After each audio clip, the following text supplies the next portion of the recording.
Maqaan koo Saaliyaa Abbaanagaa Yaadaa dhalattuu naannoo godina Jimmaati.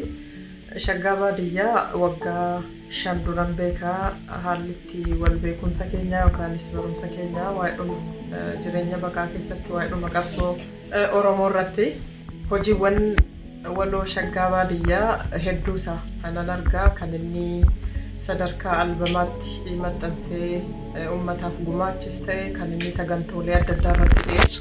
Wanti inni hojjetu kun humna hedduu humna cimaa kan of keessaa qabudha. Haalli inni itti dhiyeessu, haalli inni miira yookaanis gochoota yookaanis taateewwan hawaasa keenya keessa jiru artiidhaan miidhagsee haalli inni hawaasaaf itti gumaachu waan baay'ee gaariidhaaf gara fuulduraatti waan jajjabeeffamuu qabudha.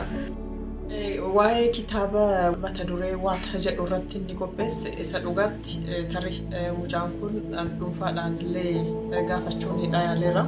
Akka nama kitaaba kana dura kitaaba hedduu barreessetti akka nama muuxannoo hedduu qabuutti jechuudha. Kan inni kitaaba kana maxxansee hawaasaaf gumaachuudha deemaaru. Qabiyyee kitaaba kanaa keessatti isa dhugaatti waa'een seenaa Oromoo, qabsoon Oromoo, keessumatti even jechooleen Oromoo dagatamaa deeman illee haala inni keessatti calanqiseedha jechuudha. Kitaabni kun isa dhugaatti kitaaba baay'ee istaandaardii isaa eege jechoota fayyadamuu irraa kaasee haala qubeeffama isaarraa kaasee qabiyyee isaarraa kaasee yoo ilaalle kitaaba istaandaardii isaa eege akka salphaatti namni fedhe dubbisee hubachuu danda'udha jedheetan kanan ilaalu. Kitaaba baay'ee tarii kana jedhamee qeeqamuu danda'u miti. Akkan mata duree isaarratti yookaanis bakka galataatti argallee kitaaba kana keessatti namoota beekamoo barreessitoota biyyattiin yookaanis uummanni Oromoo qabu keessaa kan gulaalame waan ta'eef kitaabni kun kitaaba baay'ee gaarii akka ta'edha. Akkan dubbisee hubadheetti jechuudha. Inni kan biraa tarii waa'ee kitaabaa kana keessatti waa'ee mata duree irraa yoo kaasnee ilaalle mata dureen Waata jedhu kun tarii waa'ee seenaa Waataa sirriitti achi keessatti nuu ibsee jira shaggaan. Kitaabichiif mata durechi sirriitti kan walitti galu ta'uu isaati jechuudha. Yeroo hedduu mata dureeniif kitaabni bakka tokko tokkotti bakka jarri waliin arginetu jira. Garuu kan shaggaa baadiyyaa irratti kan nu arginu kitaabichiif mata durechi haala inni walitti maash godhuudha jechuudha. Kana maaliif hin jedhaa tarii Oromoonii fi Waata haala inni itti wal madaalchisuudhaan yaaletu jira. Kana jechuun maalni Waatni nama amaanaa namaa nyaanne, nama haqa namaa eegu, abaarullee kan hin dhabne akkuma achi keessatti wala seenaan isaa ibsamee jiru. Tarii qabatamaanis uummata Oromoo yoo fudhannee ilaalle galaanni kun uummanni Oromoo takkaa nama dhiibu hammataadha. Tarii ormallee guddifachaadhaan ofitti qabee kan guddifattu uummata Oromoo Waata keessatti argina jechuudha. Kana jechuun maalni Waatni haqa namaatti hin darbu, nama hin dhiibu, nama hin miidhu, Rabbiirraallee gaafatee waa hin nabu jechuudha. Kanaaf tarii mata dureen Waata jedhu kun sirriitti kitaabicha hin madaala jedheetanii kanan yaadu. Hogbarruun tarii qabsoo uummata Oromoo keessatti qabsoos ta'ee seenaa uummata Oromoo dagaagsuu keessatti dhaloota dhufuu dabarsuu keessatti bakka guddaaf gahee guddaadha kan inni qabu.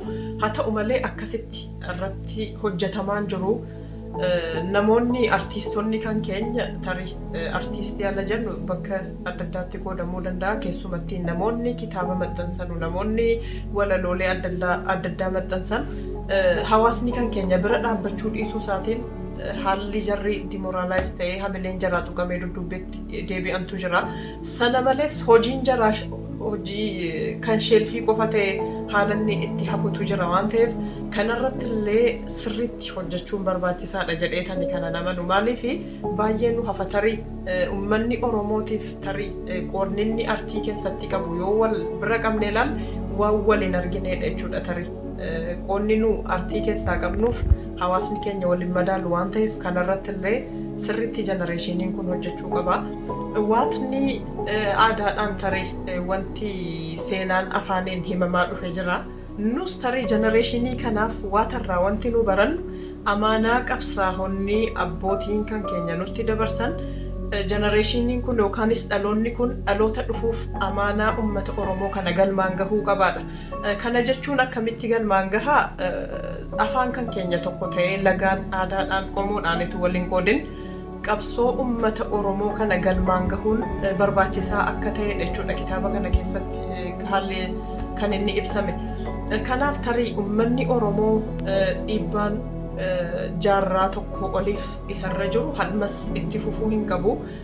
Uummanni Oromoo tokko ta'ee yoo hin hojjetu ta'e yoo dhaamsa abbootii isaa hojiirra hin oolchu ta'e tarii gadadoon kaleessa turte hadhas dhaloota kanarratti wanti siin hin dabalamneef hin jiru hammas qabatamaa waan argaarruudha jechuudha. Kanaaf kanarraa barannee gara fuulduraatti irratti humna tokkoon afaan tokkoon hojjechuun barbaachisaa akka ta'edha jechuudha. Qabsoo uummata Oromoo finiinsuudhaaf tarii uummanni Oromoo du'uun qofti irreen lakkaa'uun qofti tarii galma qabsoo keenyaati miti abbaa biyyummaa keenyaa mirkaneessuudhaaf tokkummaadhaan hojjechuun barbaachisaadha jechuudha. Kanaaf kitaaba kana keessatti illee bal'inaan wanti ibsamuu barbaade haala walalootiin wanti ibsamee jira, waa'ee haala barreeffamaatiin wanti ibsamee jira, waan akka kanaa dhaloota dhufuuf dabarsuu waan ta'eef kanallee haala kanaan ituu itti deemame gaariidha waan jedhuun qaba.